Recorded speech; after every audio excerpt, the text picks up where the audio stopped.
రేవంత్ రెడ్డి ఆయనకు ఆయనే పాపులర్ అని ఊహించుకుంటున్నారని విమర్శించారు తెలంగాణ బీజేపీ చీఫ్ రఘునందన్ రావు. 2 ఏళ్లలో రేవంత్ రెడ్డి పాలన అవినీతి అక్రమాలపై తమ దగ్గర ఆధారాలు ఉన్నాయన్నారు. ముఖ్యమంత్రి అయ్యాక ఒక్క ఉచిత బస్సు తప్పితే ఏ ఒక్క హామీని అమలు చేయలేదన్నారు. భూ స్కామ్లు అవినీతితో ప్రభుత్వం అబాసు పాలైందని అంటున్న తెలంగాణ బీజేపీ చీఫ్ రామచంద్రరావుతో మా ప్రతినిధి Rajesh face to face.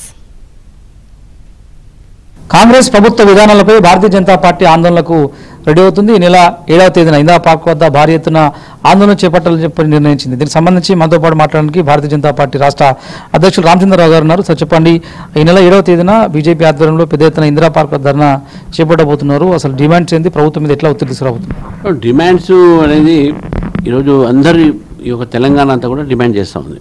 Telangana ప్రశ్నిస్తుంది, యువత ప్రశ్నిస్తుంది. మా ఫీ రీఇంబర్స్మెంట్ ఏమైంది, ఆరోగ్యశ్రీ బకాయిలు ఏమైంది, హాస్పిటల్స్ ప్రశ్నిస్తున్నారు. మా రైతు బంధు ఏమైంది అనేది, రైతు భరోసా అనేది రైతులు ప్రశ్నిస్తున్నారు. నిరుద్యోగస్తులు మా 4,000 రూపాయల భత్తా ఏమైంది వాళ్ళు ఇస్తున్నారు. ఇవన్నీ ఒకటి మామూలు కాదు, అసలు చిన్నగా మొత్తం మామూలు సామాన్యులు కూడా ఈరోజు తెలంగాణలో కాంగ్రెస్ ప్రభుత్వం కింద ఎవరు కూడా సంతృప్తిగా లేరు, సంతోషంగా లేరు. వారికి ఒక బస్సు ఫ్రీగా పెట్టి లేడీస్కు, అది కూడా డొక్కు బస్సులు పెట్టి పనికిరాని బస్సులు పెట్టేసి ఈరోజు కేవలం పబ్బం గడుపుతుంది ప్రభుత్వం. జీతాలు ఇచ్చే పరిస్థితి లేదు, పెన్షన్ రిటైర్లకు పెన్షన్ ఇచ్చే పరిస్థితి లేదు. మళ్ళీ ఎందుకు ఈ ప్రభుత్వం ఏం నడుపుతున్నారు? మాట్లాడితే యూనివర్సిటీకి 1000 కోట్లు ఇస్తానన్నాడు, అది అడిగితే నేను డిసెంబర్ 10వ తారీఖు మళ్ళీ వస్తానంటాం. తప్పకుండా ఈరోజు ఈ యొక్క కాంగ్రెస్ పార్టీ మీద ప్రజలు విరక్తి చెందుతున్నారు. ప్రజల ఒక వాణిని, ప్రజల ఒక ప్రశ్నించే గలాన్ని 7వ తారీఖు నాడు ఇందిరా పార్క్ దగ్గర, ధారణా చౌక్ దగ్గర మా గలాన్ని మేము వినిపిస్తాం. ప్రజలంతా మమేకమై ప్రజల కోసం మేము ధారణ చేస్తా ఉన్నాం. ఎవరెవరు పార్టిసిపేట్ చేయబోతున్నారు, ఏ అంశాలు ప్రధాన ఎజెండాగా రేపు రాబోతుంది?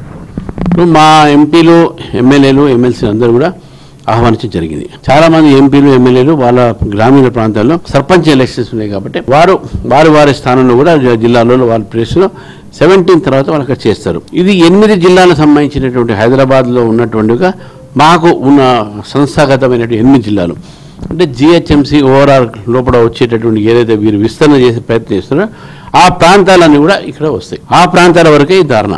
తెలంగాణలో ప్రధాన ప్రతిపక్ష పాత్ర పోషించడంలో బీజేపీ కాస్త వెనుకబడ్డది, టీఆర్ఎస్ పార్టీ కాస్త ముందున్నటువంటి విమర్శలు ఉన్నాయి. దీన్ని ఎట్లా మీరు ఓవర్కమ్ కాబోతున్నారు? ఎట్లా అనుకుంటారు నాకు అర్థం కాదు. అది అవివేకమైనటువంటి ఒక ఆలోచన, ఆర్గ్యుమెంట్. గెలిచింది ఎవరు?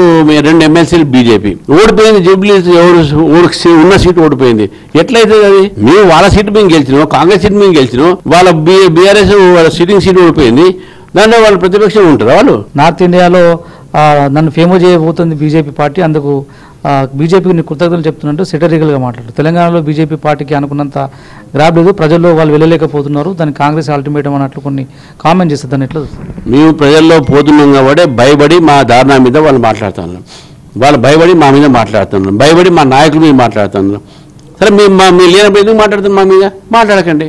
ఉత్తరప్రదేశ్లో కానీ మన నార్త్లో కానీ నాకు బాగా పాపులర్ చేస్తున్నారు అంటున్నారు. పాపులర్ అనేది 2 రకాలుగా ఉంటాయి. పాపులర్లో అన్పాపులర్లీ పాపులర్, మీరు unpopularly popular. Narendra Modi popularly popular. అమలు కాని హామీల నుంచి అధికారంలోకి వచ్చిన కాంగ్రెస్ ప్రభుత్వ 2 ఏళ్ల పాలనపై రేపు ఉదయం నుంచి సాయంత్రం వరకు పెద్ద ఎత్తున ఆందోళన చేపట్టబోతున్నాం. ప్రభుత్వాన్ని దిగొచ్చేంత వరకు, ప్రజలకు ఇచ్చిన హామీలు నెరవేర్చే వరకు భారతీయ జనతా పార్టీ ప్రధాన ప్రతిపక్ష పాత్ర పోషిస్తున్నారు.